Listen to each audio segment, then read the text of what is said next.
ایک دلچسپ اور سبق آموز کہانی۔ ایک بس لاہور سے ایبٹ آباد جا رہی تھی۔ بس چلی تو ایک باوقار بزرگ کھڑے ہوئے اور مسافروں سے مخاطب ہو کر بولے، میں کوئی بھکاری نہیں۔ اللہ نے بہت دیا تھا مگر مسلسل آزمائشوں نے سب کچھ چھین لیا۔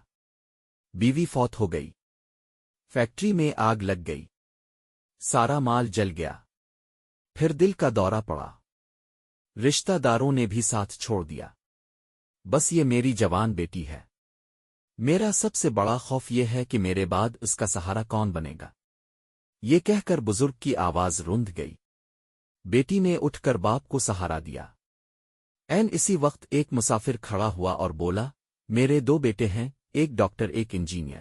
میں چاہتا ہوں آپ اپنی بیٹی کا نکاح میرے انجینئر بیٹے سے کر دیں۔ میں وعدہ کرتا ہوں کہ اسے کبھی باپ کی کمی محسوس نہیں ہونے دوں گا۔ لڑکا فوراً کھڑا ہوا، مجھے رشتہ قبول ہے۔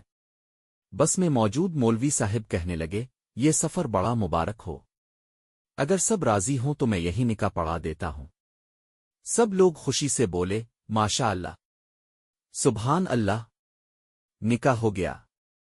پھر ایک اور شخص بولا، میں گھروں کے لیے لڈو لے جا رہا تھا، مگر اس مبارک موقع پر یہیں تقسیم کرنا زیادہ بہتر ہے۔ ڈرائیور نے بس روک دی، سب نے لڈو کھائے، اور لڈو کھاتے ہی پوری بس ہو گئی۔ صبح جب سب جاگے تو دلہن دولہا، ان کے والد مولوی صاحب، بڑا میاں اور لڈو بانٹنے والا سب غائب تھے۔ اور حیرت کی بات، کسی مسافر کے پاس گھڑی، چین بٹوا، موبائل کچھ بھی نہیں تھا۔ یہ 6 ڈاکوؤں کا گروہ تھا جو جذبات، مذہب اور ہمدردی کا استعمال کر کے پوری بس لوٹ کر جا چکے تھے۔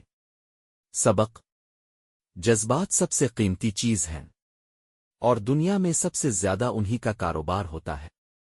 اس لیے سفر میں، بازار میں، سوشل میڈیا پر ہمدردی دکھانے والوں سے ہمیشہ ہوشیار رہیں۔